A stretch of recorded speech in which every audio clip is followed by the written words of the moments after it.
Jams, jams, jams. Picture books and jams. Welcome, everybody, to PBJamz. Music and picture books. What a perfect sandwich. Squish them all together. What a yummy snack. All right. Good morning or afternoon, whenever it is that you are joining us for PBJamz. We might look a little familiar because you've seen us before. I think I was counting up today, Rekha. I think this is the fifth time. Well, actually, the sixth because you were here for the birthday episode. So this is Rekha's sixth time joining me. And I'm so excited because we have a couple more that we're going to do later because she has more books coming out that we'll talk about toward the end. But welcome, Rekha. So excited to have you here.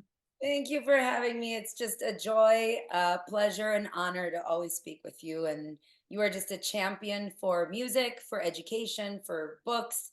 And that to me is just the perfect trio. And we're just also lucky to be able to have you in our lives and have you continue to champion us and now your great work coming out soon. Yay. Yeah. Listen, it's always such Rekha and I always have so much fun together. We always have a party before we ever get to this part of the chat. So we are ready to do some chatting about her book, which is one of her latest books, and you can see it behind me. Can You Dance Like a Peacock? And Rekha, I don't know if you remember, but when this book first, in fact, it may have been right before it came out, you had sent me this arc and I did it for story time here at our local museum. Yeah. And we had such a great time. It is so interactive and fun and just it's just wonderful. We did some dancing. It just really lends itself to lots of music and dance. So I'm excited to talk with you about it today. Thank you. I'd love to hear more too about that story time. We, of course, digress to other things that you and I need to catch up on, but yeah, I'd love to hear how you used it and Yeah. recommendations for how other people could, because I can tell you, and I'll just start there. Okay, Um, perfect. I've done so many school visits around this, and it's super fun because it's not just a typical, well, my school visits aren't really typical, so I bring instruments and all sorts of things. Right. But it's not my typical read aloud and we talk about the book and writing process. This story actually came about during COVID. Excuse me, when my family, we were living, my husband, my three children, we were living in Sacramento. I had never been to California other than visiting. And my husband had an opportunity as a professor, and he said, we're going to move out there. It's going to be wonderful. And I thought, hey, I'm Malibu Barbie. It's going to be great. I'm going to be driving in my convertible and palm trees. And we ended up living in Sacramento, which is none of that. And it's its own fabulous capital, but there were rattlesnakes and cactus. And we moved right before some of the worst wildfires hit, which were Um, like the Paradise Fire, the Camp Fire. I, growing up in the Midwest, did not understand why the sky was red. I had cleaned all the patio furniture. I'm like, who's pouring like dust on this? It was the ash. We, closed schools in Chicago because only if it's like -20 or something, but you just couldn't even leave your house because of the air quality. And so I had three young children. Schools were closed because of COVID. We couldn't go out because of the wildfires. And I was like, my kids and I need to do something other than, playing video games or driving each other crazy. So I'm grateful to also be a musician, thankful that I have all these instruments. mhm. And I just said to them, we're going to act like animals. And so I played the piano and I played some drums and I'm like, act like this animal, that animal. And they're crawling around, they're having a great time. And we're making sounds and we're moving and dancing. And that's when the idea for the story was born. I really didn't know in my heart that animals and insects and birds actually do move and dance to Yeah. communicate. I think one of the things that I always share in my school visits is dance is a human idea. These animals haven't done choreography, they're not taking dance classes, but what they are doing is naturally using their bodies to communicate, to survive, to mate, to make friends. And so the book took me over a year to research just what animals and insects I want to include. Um, there's a lot of back matter. We have an activity guide to go along with it. But the truth of it is, it was born out of a mom who wanted to entertain her three young children and educate them at the same time.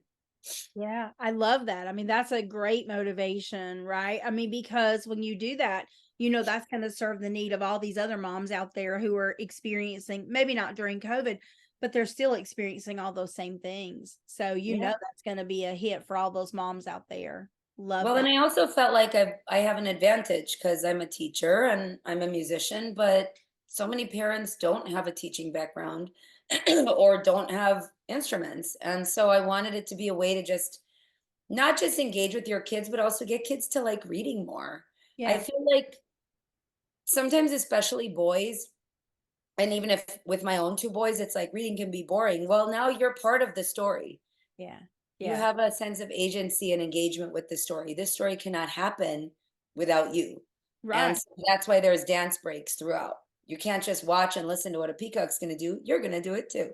That's right. It's very interactive. And that's what we did when I did it for story time. Like I would read each spread, and we would talk briefly about it, and then we would act it out. We would do the dance moves and stuff. And then at the end I found a really fun song, which is probably the one that I'll use in this episode too, which was like I don't remember, maybe no.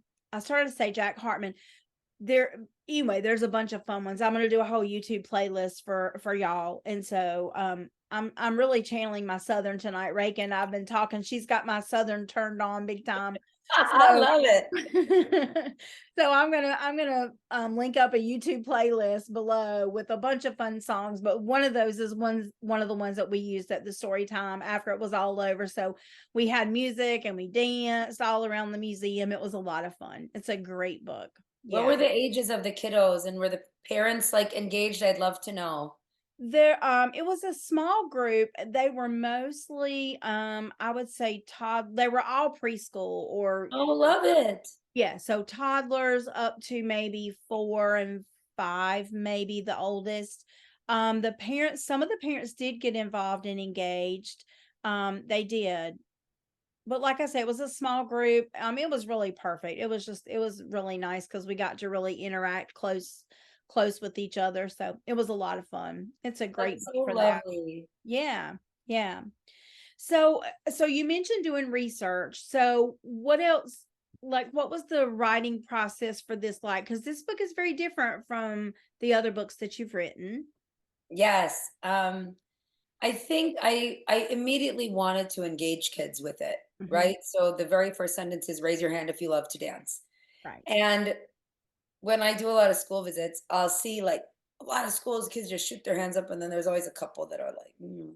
But I Mhm. know that they love it. I know, and so I'm like, maybe you like to, no one's looking. But that was the main focus for me was I wanted to engage children immediately. There wasn't any prologue, there wasn't any, you know, introduction to it. It was just here we are, here's what we're doing. You love to dance, animals love to dance. Let's learn about this together. There's so many Mhm. animals and insects and birds that are scientifically categorized as dancing. I had no idea about this. So the bee waggle dance Yes. is actually a scientific dance. Yes. And part of the idea that came for this is I used to do a lot of education, outreach, evaluation work with arts organizations around the country when I was teaching in higher ed.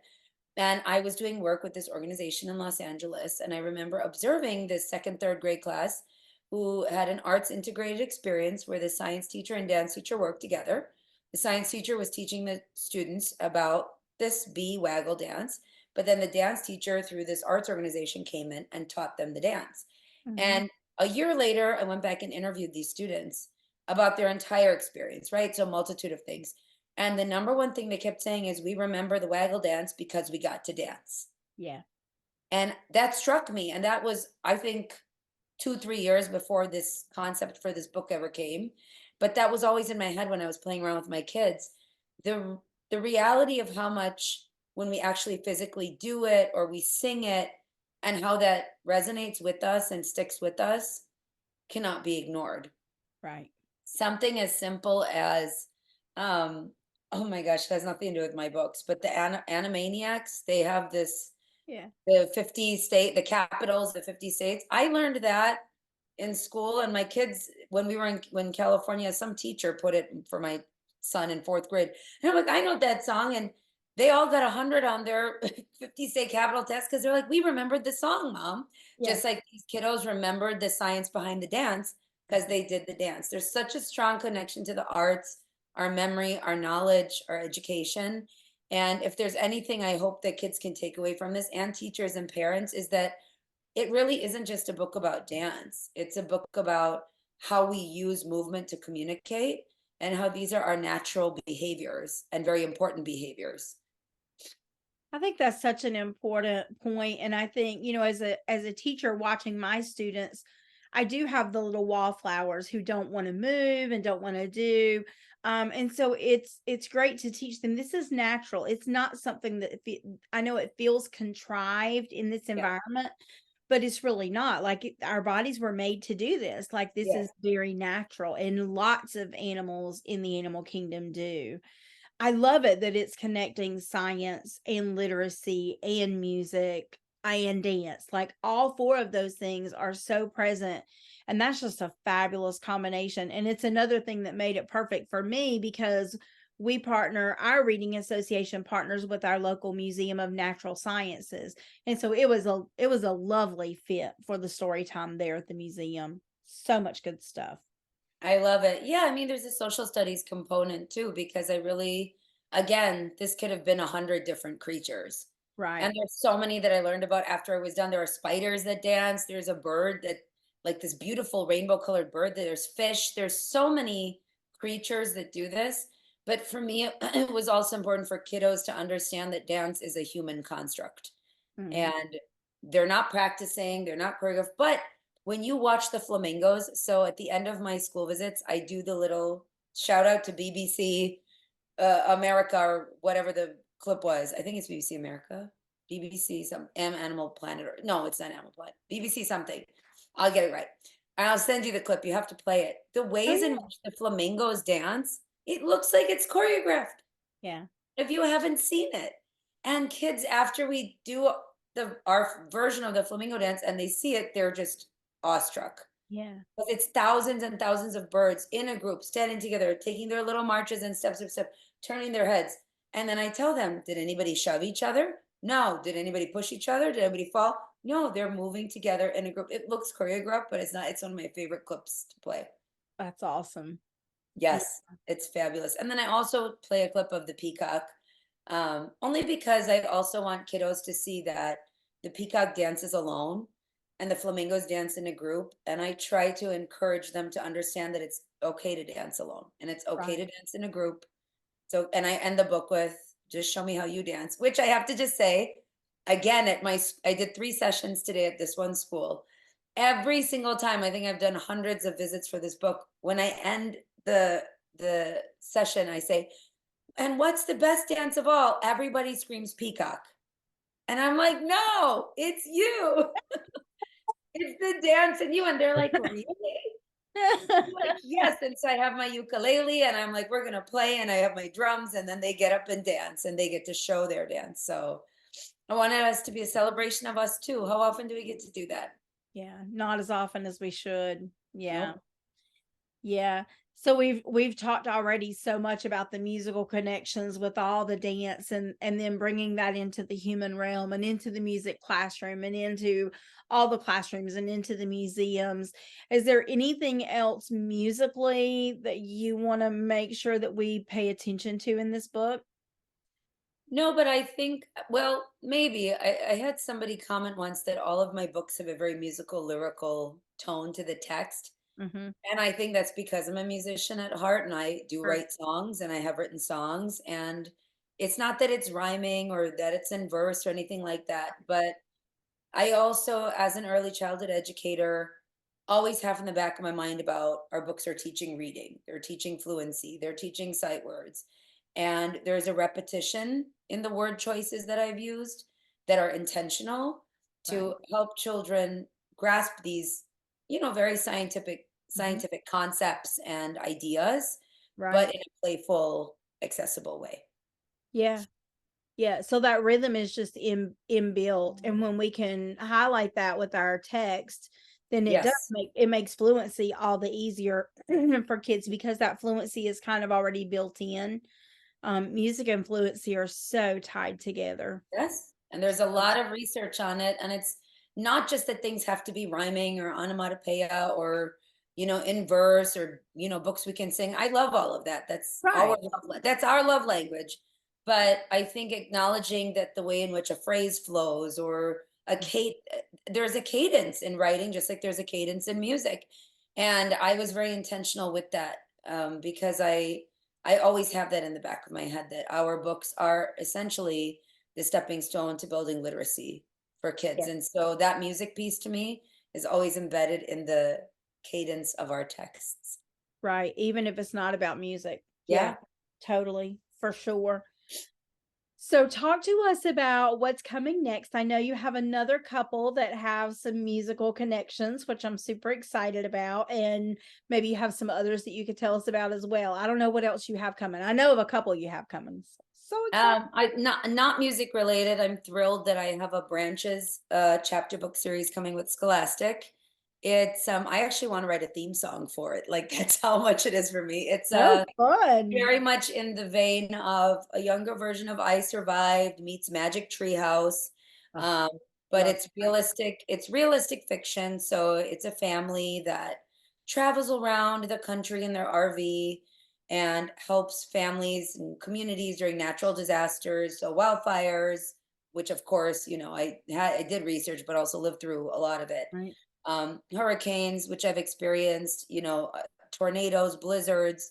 And I think the catalyst for that story was so much of how we prepare for the things that are happening, in our communities, and on our earth, and climate change are led by adults. And I want children to get a sense of agency, that you could be a part of this too. Right. So while the adults, the parents, are helping, the people who are hurt, or documenting what's happening, the children are packing emergency kits, or participating with other children, or rescuing animals, which is always very fun. And so a little bit of danger, but a lot of excitement.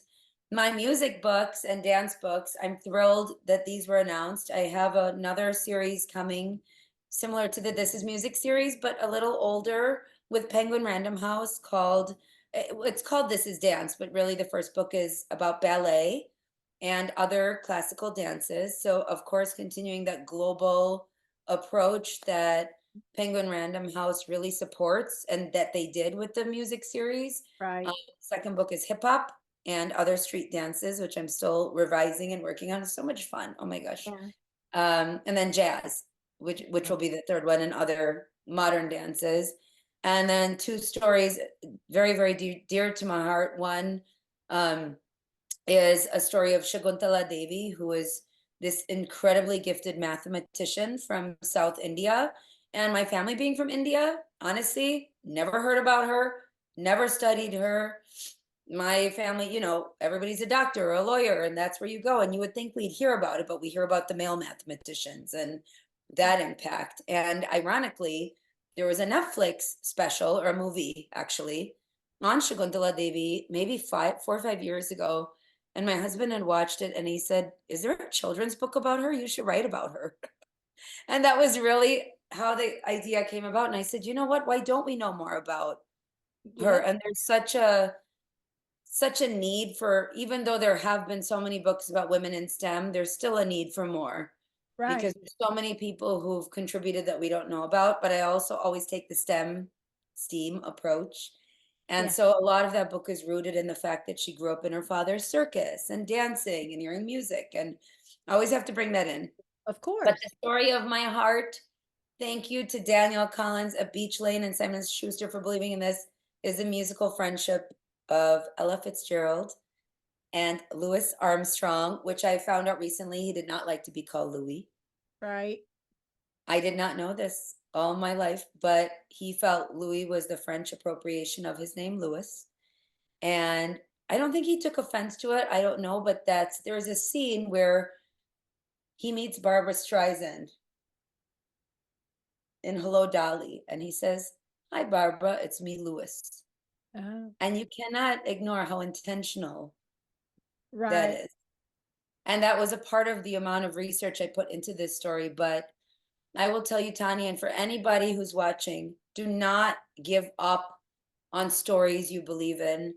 That story, of course, has been through many revisions, many reiterations. It was rejected by every person you can imagine and their brother, Yeah. and for years.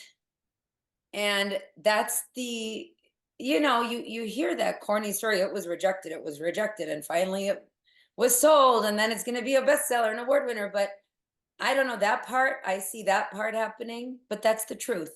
And Right. I believed in that story from the beginning. Of course, my mom did, but you don't give your stuff to your mom because she's going to be like, "This Right. is a great story." Actually, the early versions I gave to my children, and they're like, "This is boring," and I'm like, "What do you know?" But that's the point of how many revisions it went through. I Right. just, publishers said, we have enough about Ella Fitzgerald. We have enough about Louis Armstrong. The market is saturated. But I'm like, that's not what this story is about. Right. It's about the collaboration of Mhm. what music can afford you that other art forms don't, Yeah. and how they changed the landscape of music, how they brought swing sound into jazz. And I'm again so grateful to my editor Danielle. I just have to give her a shout out because she understood it. She saw it. Everybody at Beach Lane, their whole team, like you and I were talking about earlier with your gorgeous story. Yeah. When you know that people are talking about your story It's amazing. because they get it. Yeah. They get, and that story to me, and even my agent Lily, she was like, I love this story, I love the story, but you can't keep pushing past the rejection physically, but you have to mentally and emotionally. And so when that happened last year and I was finally able to announce it, my very, very favorite recording of theirs is Cheek to Cheek. Mm. If you have not heard the two of them sing Cheek to Cheek, please find it somewhere, listen to it. That's the recording, the song that inspired that story.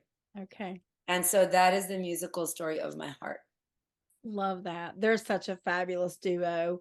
They are when there's a whole, is it Sirius or Pandora actually has a channel, Lewis and Ella. Like it's a whole channel. Yeah. And Yeah. the other thing is so much of what we read with biographies and what we present to children are this one person Right. story. Right. But we need to acknowledge that none of us are who we are because it's just one person going into a tunnel. There are people that we worked with, collaborated with, fought with, pushed Right. against, that helped shape us to who we are. And I would love more biographies to show that dynamic, that it's not just one person's story and here is this person that we celebrate. Yes, Right. but let's acknowledge the power of these collaborations, these trios. And Right. to me, isn't that music to us? Yeah. That's how we talk about music, our solos, duets, trios, quartets, Right. our orchestras, your orchestra of hope. So much collaboration. Yeah. Yeah. And I think we lose that a lot in the stories we tell children, but Mm. more and more stories are coming out in that way, whether it's, your fabulous story coming out, or, by a dual biography. So that, again, those are the things I have coming. You have amazing things coming. There's so many great projects coming out. I just hope Yeah. publishers and librarians and teachers and parents continue to see the importance of music, arts focused books all the time. There's some great ones coming out. I keep my eyes peeled for them because I'm contacting those people and going, "Hey, you want to be on PBJamz?" I'm always on the lookout. So I contacted a couple of people this week and I'm like, I just love it. I love all these stories that are coming out. Like, I don't know, when I started this, I wasn't really sure. Like, I don't know how many there are, but man, I'd like to try Can this. you believe it? There's like never a shortage. Every time there's new announcements, I'm like, oh, that one's a PB Jam, Yeah. and that one's a PB Jam, and that one's a PB Jam. So it is so cool. I think it's just because music is such a part of who we are, and it just a lot of these cultural stories. The person I contacted today, it's a very culturally embedded story, and it's about how their culture, their family's culture, enjoyed music together. So I think it's just so inherent in who we are as human beings, and it's always been a part of the human experience. And so I think it's just natural that it's going to show up in our stories because it's part of who we are. A lot of 100%, a lot of the research that I've done, as a professor, as an academic, is the impact and value and influence of music in young children's lives. Mm. And from a more academic perspective, there's decades of research on lullabies and how we use them all across the world, Yeah. regardless of language. And one of the things I get asked the most is, why is music important for young children? Why should we teach them music? How can music be connected to books? And I just say, think about how we teach the alphabet. Right. We sing it. Right. And it doesn't matter what language. I can sing the alphabet in like 8 different languages. I might not be able to speak the language, but Right. it is universal in that way that music and literacy is so connected. Yeah. And I think to what you're saying about, I have this idea for PBJamz, how many books are there?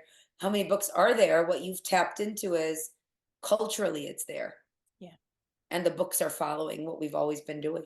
Absolutely. Yeah. So much a part of our cultural experiences and just a part of, like I said, our humanity, just our humanity. Yes.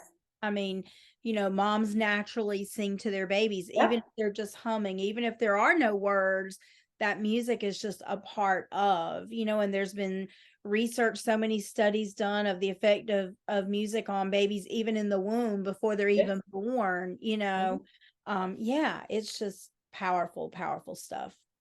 I encourage to that point, again, based on research that I've done, that I've read, to take these music filled books that you are sharing. I'm speaking to anybody who's watching. Take these books that Tani is highlighting, sharing through PBJamz. And if you are pregnant, if you have a little one, read. Even if you don't know that they're listening, they're listening. Your newborn is sleeping, read it out loud. They can hear it. There's Yeah. research to show all of that. And there are documented stories, again, more research to show that those children come out resonating with what they heard in the womb, resonating with what when they were newborn. So the power is greater than we can imagine. And I think we're very blessed to be able to bring these stories out into the world. Yeah. And honestly, one of my friends said this to me. He said, instead of getting me a birthday gift, he said, I'm going to require your books. He's a professor at Purdue. And he said, I'm going to require that. And this is a class, by the way, backstory, that he teaches to elementary ed students. And so it's a class about how to use books and music in your classroom. And Right. he said, I'm going to require that they buy one of your books and use it to teach a lesson. What Nice. could be a better gift than that? Yeah, exactly. And but his point was, he said all artists want their work to be read or shared or seen or heard. Right. And to me, when I was speaking to this group of undergraduate students a couple of weeks ago, and they were sharing how they plan to use the music board books or Can You Dance Like a Peacock? That's what we want. We want these stories to not sit on our shelves, even though our shelves are cluttered and beautiful. We want them to be read and used and danced to and sung to. Yeah. And shared. And shared. Yeah. And to touch people in some way, whether it's a kid who just gets up and dances with wild abandon, or yeah, whatever it is, or if it brings a tear. It was so sweet when we were having the birthday celebration over the last couple of weeks for PBJamz, and I noticed my friend Jolene, she got teary when I was talking about, kind of summarizing my book that's coming out. Yeah. And like, oh my gosh, it's like, I mean, already it's touching people and it's not even here yet, and I mean that's just the power of music and the power of story and the power of books, and put it all together, and it's just amazing. And I can't find one experience that somebody's had with one of my books or any books where you can't say I can relate to that, or Right. I have that connection with that, or I think about it that way. Yeah. Even with the author events I did today for Can You Dance Like a Peacock, kids were like, I've seen a peacock, I saw a peacock, I've swam with I saw a dolphin at the zoo, or I have 300 flamingos in my backyard. And I'm like, really? Where do you live? But just they also want to make that connection, right? That clearly was fictionalized in that child's head. Right. They so want to be connected with the story. Yeah. So I was like, that's fabulous. Yeah. Because they want that as well. They want that experience to feel related to the story. And so I think there's a power in all of that. And yeah, I hope we don't lose that, and publishers hear this, and librarians hear this, and families hear this, and continue to support these books because they're so important. So important. Absolutely. Yes. Well, Rekha has generously offered a copy of her book, Can You Dance Like a Peacock, Yeah. to a commenter. So if you're watching this on YouTube, make sure you go to the blog, check out all the fun resources.